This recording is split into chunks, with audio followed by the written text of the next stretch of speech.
Sobat UB TV, kembali lagi di program Berita News Point. Program berita seputar Universitas Brawijaya, Malang Raya, dan informasi menarik di sekitar kita. News Point Highlights akan menyajikan rangkuman berita sepekan yang telah dipilih oleh tim redaksi untuk menemani akhir pekan pemirsa UB TV. Selamat menyaksikan, dan inilah News Point Highlights hari ini akan dimulai dengan berita UB raih penghargaan kampus informatif ramah disabilitas.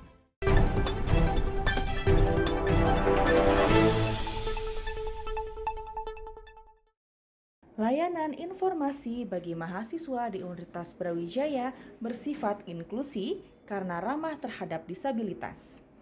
Dengan layanan ini, mahasiswa disabilitas mudah untuk mendapatkan informasi yang mereka butuhkan. Layanan tersebut mendapat apresiasi dari Komisi Informasi Pusat dengan memberikan penghargaan kepada UB sebagai perguruan tinggi yang memiliki layanan informasi ramah disabilitas. Selanjutnya, penyerahan penghargaan oleh Bapak Syawaludin, Komisioner KI Pusat kepada Universitas Brawijaya.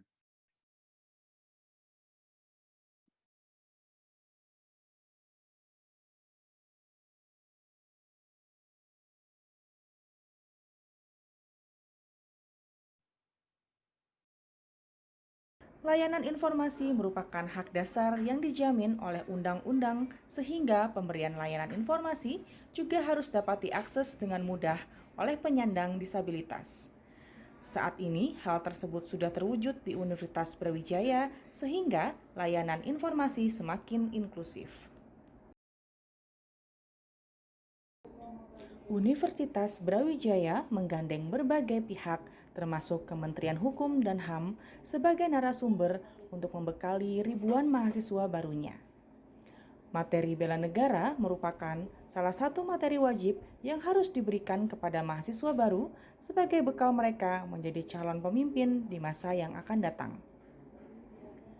Dengan kemajemukan yang ada di Indonesia, dibutuhkan sikap dan wawasan yang inklusif, terbuka, dan nasionalis bagi mahasiswa agar dapat menjaga persatuan dan kesatuan bangsa.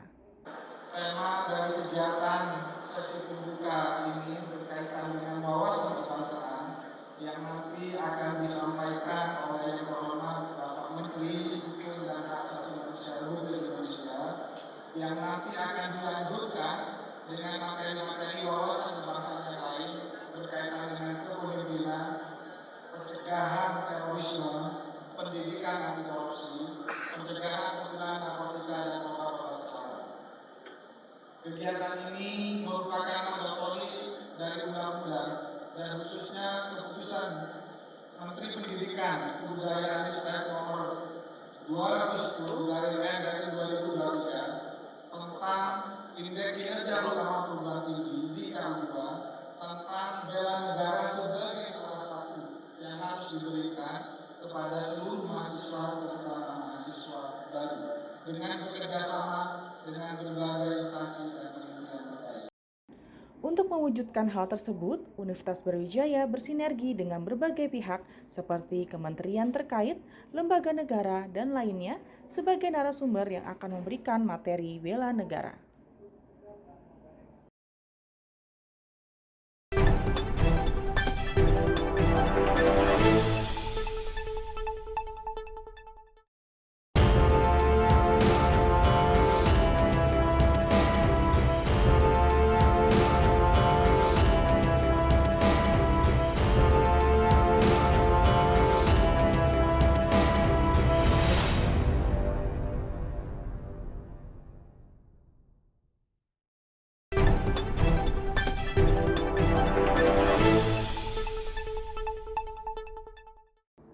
Ribuan mahasiswa baru Universitas Brawijaya mendapat gemblengan materi bela negara secara langsung dari Menteri Hukum dan HAM Yasona Laoly. Dalam materi tersebut, Kemenhumkam mengajak mahasiswa baru UB untuk meneruskan perjuangan para pendiri bangsa. Indonesia didirikan dengan cucuran air mata, darah, dan nyawa sehingga keberadaan Indonesia harus dijaga oleh generasi saat ini. Saya diberi kepercayaan untuk memberi pembekalan semacam studi Bernabe tentang bela negara. Harus bela negara. Mengapa harus bela negara? Karena memang sebagai anak-anak bangsa, saudara-saudara hidup di Indonesia sebagai bagian dari anak-anak bangsa yang lain harus mencintai, harus betul-betul bangga dengan negara Republik Indonesia. 78 tahun kita merdeka. Negara ini dibangun, dimerdekakan bukan dengan mudah. Kita dijajah oleh Belanda sekitar 350 tahun. Alternatnya itu ada Portugis, ada Inggris, ya, ada Jepang at the end for 3.5 years. Kemudian kita merdeka. Dimerdekakan oleh founding fathers dengan pengorbanan darah, harta, air mata, dan lain-lain. Kita tinggal meneruskan cita-cita perjuangan mereka. Bela negara merupakan bekal bagi mahasiswa untuk menjadi pemimpin di masa depan.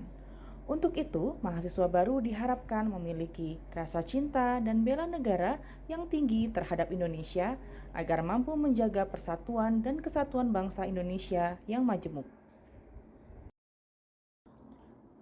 Menteri Hukum dan HAM Yasona Laoly menekankan pentingnya pendidikan bela negara bagi para mahasiswa baru sebagai bekal mereka untuk menjadi calon pemimpin bangsa masa depan.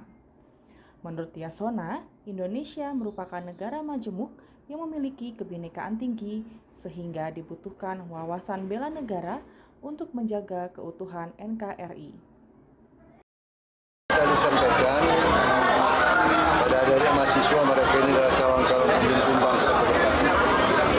Tapi sebagai anak bangsa mereka harus mempunyai rasa kebangsaan, rasa nasionalisme, ikut menjadi bagian arah-arahan untuk membangun bangsa Indonesia. Mereka mungkin 10, 15, 20 tahun ke depan akan ikut dalam Indonesia emas. Bangsa ini ditentukan oleh generasi muda yang sekarang, bagaimana mereka mengisinya. Ya, jadi pendidikan bela negara seperti ini sangat penting bagi calon-calon pemimpin bangsa, bagi mahasiswa-mahasiswa dimulai dibekali dari sejak awal. Karena bangsa kita bangsa yang sangat besar, plural.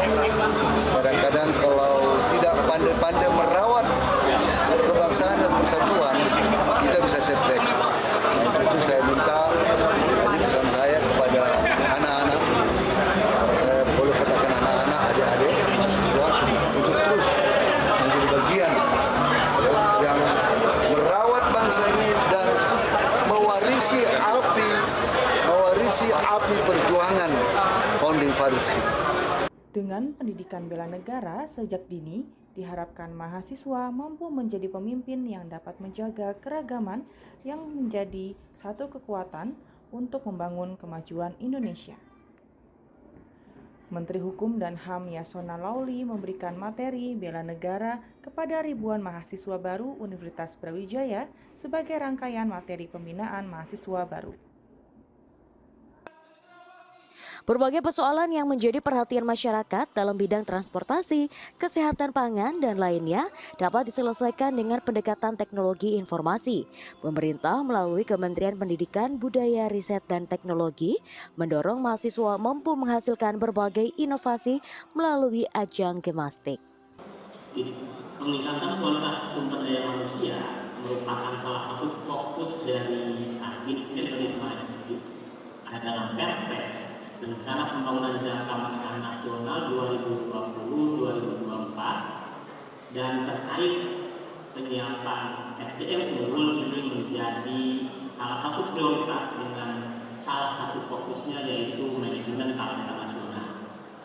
SDM yang berdaya saing perlu dilengkapi dengan penguasaan iptek sebagai katalis pertumbuhan ekonomi untuk kemajuan bangsa. Kemendikbudristek berkomitmen untuk terus mengidentifikasi dan memfasilitasi generasi muda bertalenta, salah satunya melalui penyelenggaraan pagelaran nasional mahasiswa bidang teknologi informasi dan komunikasi atau Gemastik yang tahun ini diselenggarakan di kampus Universitas Brawijaya. Kegiatan ini diselenggarakan untuk menguji dan meningkatkan penguasaan mahasiswa terhadap teknologi informasi dan komunikasi, sekaligus meningkatkan kepedulian dan kesadaran mahasiswa dalam memanfaatkan iptek untuk menghasilkan produk inovasi yang berdaya saing tinggi. Gemastik dapat dijadikan sebagai media bagi mahasiswa dan pemerintah untuk meningkatkan kualitas sumber daya manusia bidang teknologi, sehingga mampu menghasilkan sumber daya yang handal, cakap, serta mampu memberikan inovasi untuk menjawab tantangan dan persoalan real masyarakat. Kesuksesan Gemastik 16 2023.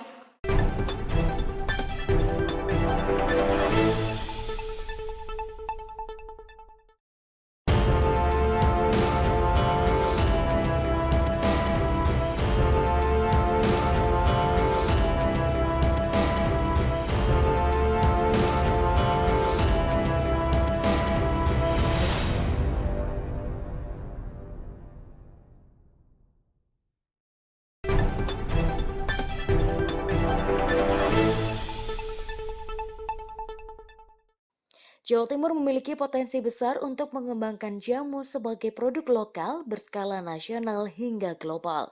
Hal ini dikarenakan Jawa Timur memiliki kekayaan alam yang dapat digunakan sebagai bahan jamu DNA, memiliki akar sejarah yang panjang dalam dunia jamu.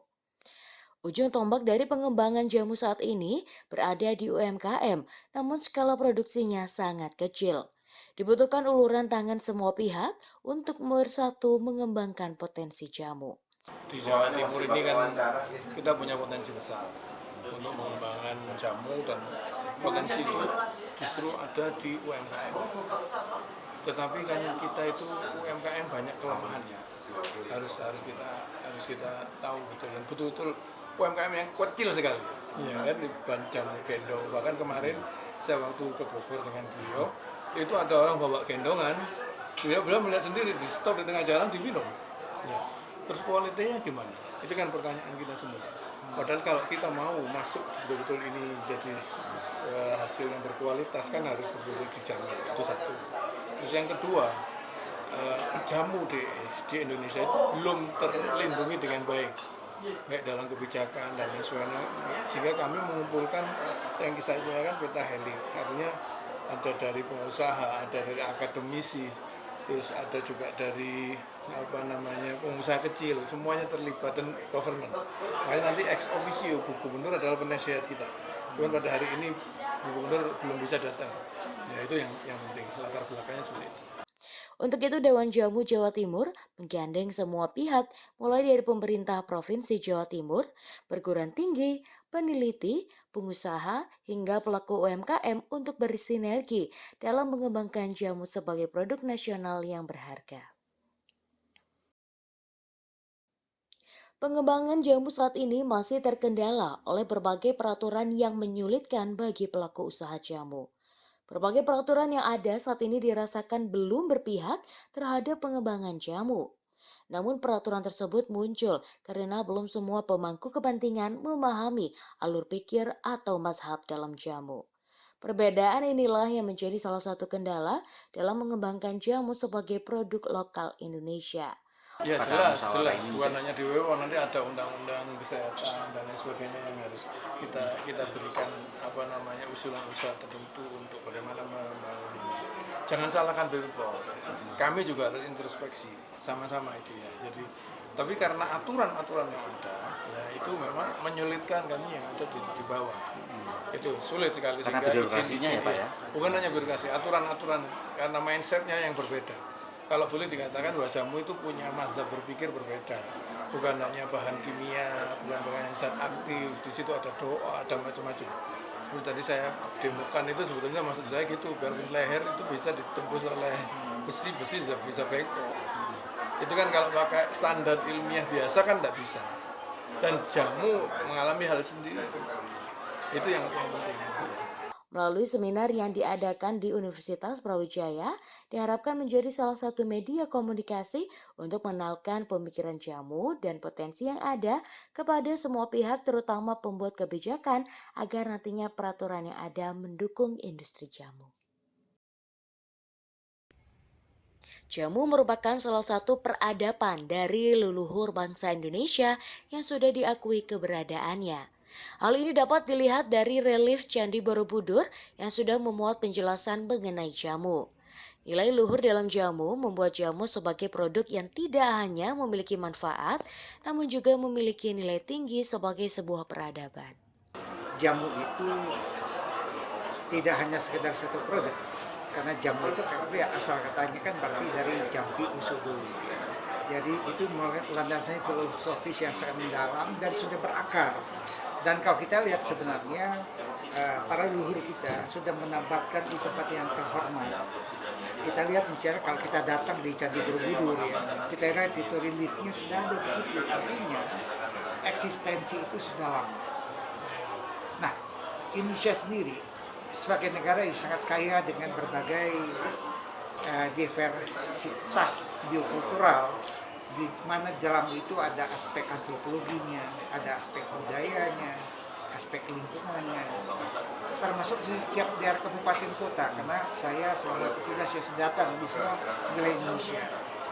Kalau kita lihat dari aspek kekayaan alami kita, dalam arti kekayaan biodiversitas kita adalah negara yang paling kaya. Langkah untuk mengembangkan jamu harus bersumber dari nilai luhur tersebut agar nantinya jamu tidak hanya menjadi produk minuman, namun juga produk yang memiliki nilai dan estetika tinggi. Dewan Jamu akan bergerak bersama untuk mengembalikan posisi jamu sebagai nilai luhur bangsa.